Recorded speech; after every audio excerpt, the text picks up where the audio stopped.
Hi, it's time for another verb of the day. Today's verb is so. Let's take a look at some of the definitions or ways that we use this verb. The first way you are likely to hear so used is to mean to unite or attach something by making stitches with a needle and thread.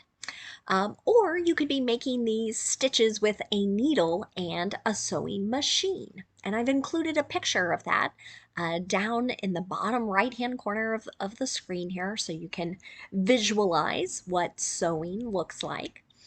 A second and very much related way that this verb gets used is to mean to refer to making something, and many times that something is clothing, by the action of using a needle and thread. You should know that so is an irregular verb. To make the progressive form of our verb, all I need to do is add ing to form sewing. The past tense form of this verb can be made by adding ed.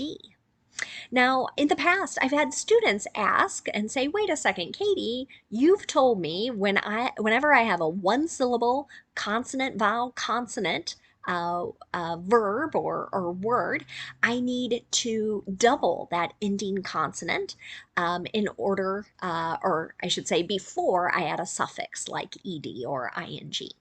But here, E and W together are producing a vowel sound.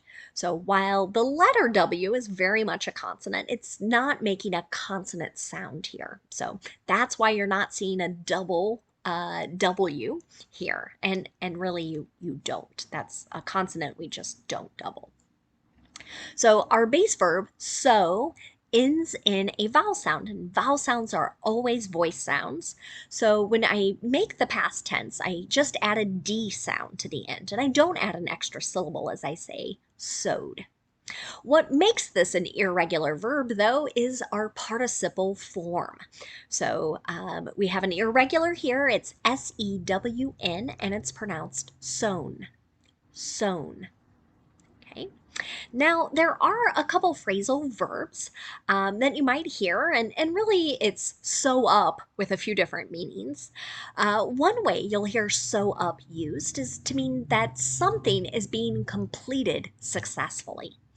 An example of this might be, the team should sew up the playoff spot this evening. So in many sports, there are sort of a regular season, and the teams who perform the best in that might get to continue into kind of a postseason or playoff round of competition. So what this sentence is suggesting by using that modal should is likely if this team wins, then they will successfully have made it to the playoffs in this particular season. A second way you'll hear sew up used is to mean to gain complete control of something. An example of this: has the candidate sewn up the southern part of the state? We are headed into midterm elections here in the United States, so there's more and more conversation about who it looks like might win particular elections, and so you might hear this phrasal verb. Again, meaning sort of they have control or they have the majority that will vote in this particular upcoming election.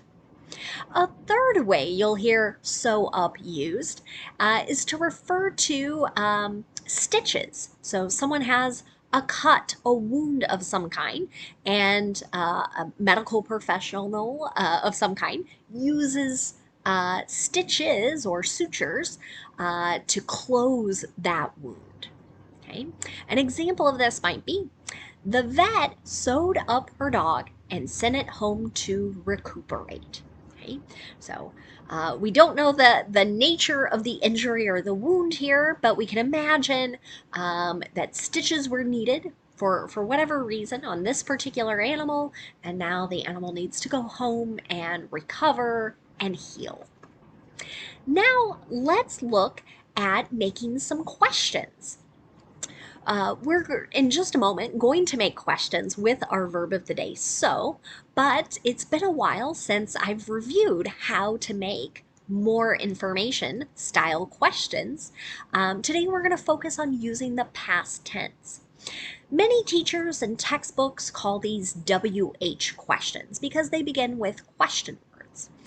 I have always enjoyed calling them more information questions with my students as a way to help remind them that they can't just say yes or no to these types of questions. They have to give some more information as they answer these questions.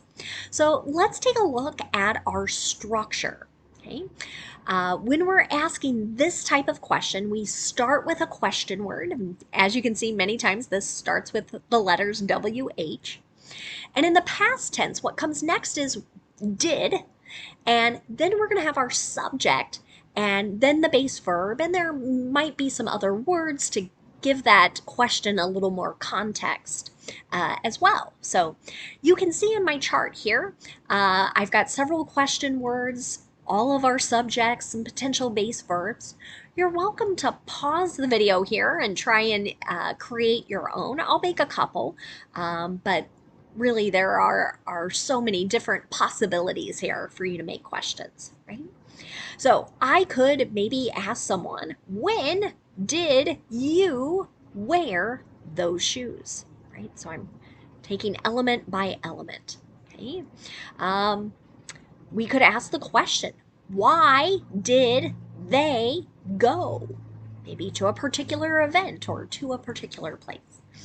Again, you can do it many different ways, but I want us to focus some more time on making questions with our verb of the day. And now we're going to look at some different ways to ask about different things. Okay? And again, we're still focusing on simple past tense questions. So if we want to ask about the place or the location of something, we can use the question word where. Okay, you can see this in my example. Where did you sew the zipper onto the skirt? Okay, so you can see my structure. I have the question word, did, I have my subject, you, and then I have the base verb. Okay. And here I'm asking kind of for the location on the skirt. Is it on the side? Is it in the back? Is it in the front? You might know from various clothing, right? Zipper's not always in just one spot. A second way we ask questions is to ask about time. This could be time on a clock. It could be time as in a date as well. And to form this, we want to use the question word when, okay? W-H-E-N. And you can see in my example here, when did she sew a new purse, right? So I, in some ways, might be asking, right, when was this action completed, right? How many days ago? How many months ago, right? We don't know. Another way we ask questions is to describe the manner in which something will be done. So kind of like what process or maybe what technique will be used. Okay, an example of this. How did you sew that tear? Right? So maybe we're looking at a piece of clothing and thought, oh, we just can't fix that. That's either too big or the place where it is. But now someone was able to mend or repair the piece of clothing. And so we're asking about the manner in which that repair was made. Another question that's really popular to ask is to ask someone what their reason is for doing a particular action. We use the question word why for that. An example here. Why did he sew the pillow close without stuffing it first?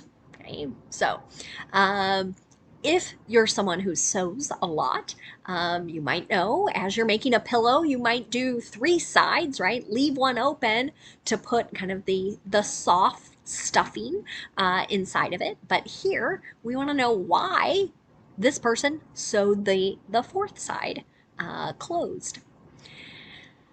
Another question that gets asked is about things or objects. We use the determiner what for those types of questions. You can see that here. What did the children sew in family and consumer sciences class? Okay. This is pretty common as far as coursework goes in middle schools, junior highs, high schools, where people take a family and consumer science class. It used to be called home ec as well, and you learn kind of all sorts of great life skills such as sewing. And now we want to know what is it that they made, right? Was it a piece of clothing? Maybe it was a pillowcase or something of that nature. So I want you to notice my first 5 questions here all follow that same pattern. Question word, did, subject, base verb. Okay. Now I've got 2 more example questions and they're a little different. A second way we can ask about an object or thing is with the question word which. Okay.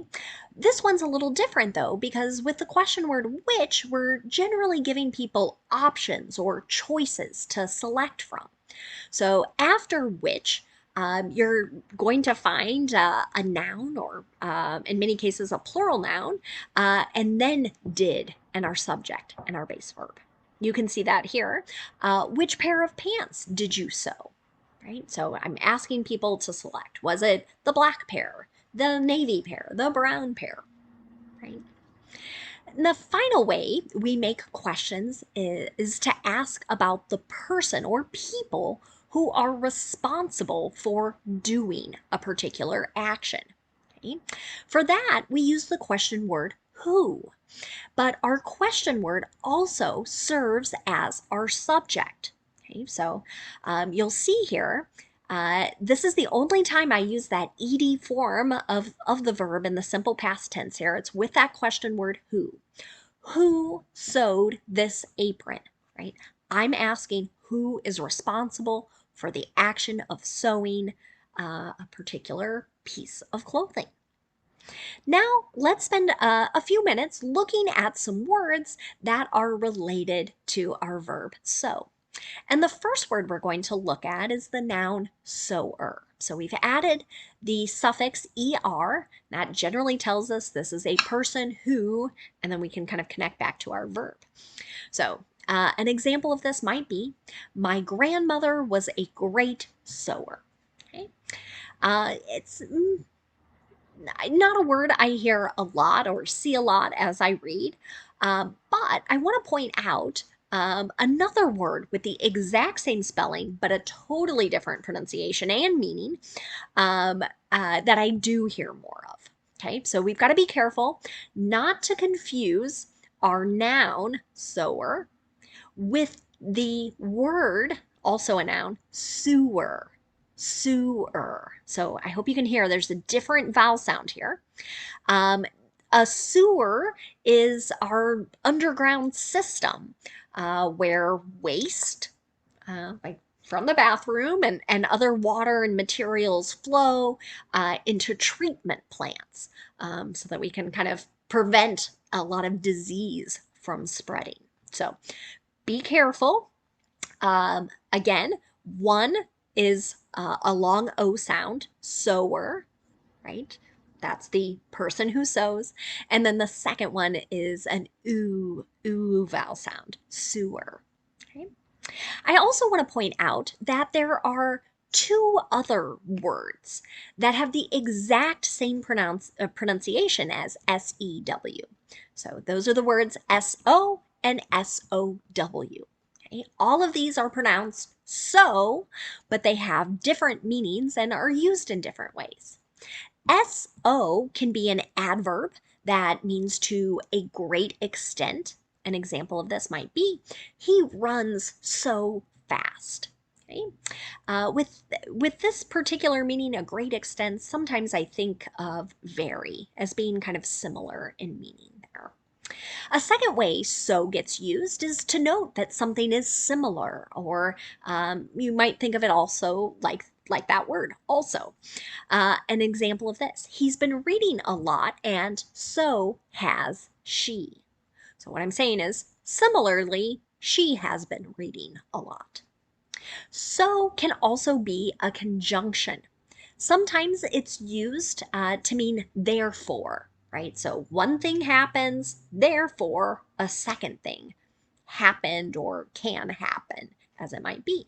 An example of this could be, it rained, so we watched a movie, right? We didn't go outside. This was the result.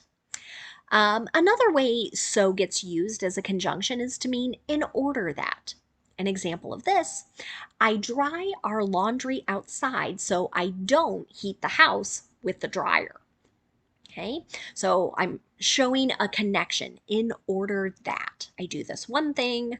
Might also kind of, um I guess if I use the word because there, because I don't want to heat the house, I might make a small change in that sentence, but I could use those words in a similar way. Lastly, let's talk about SOW, also again pronounced so. Um, SOW is a verb that is used to talk about planting seeds. So, an example of how you might hear this used, the farmer sows his fields with corn, soybeans, and alfalfa. So, just another way to say he plants these crops or she plants these crops. Thanks so much for watching today's video. I hope you have a great day.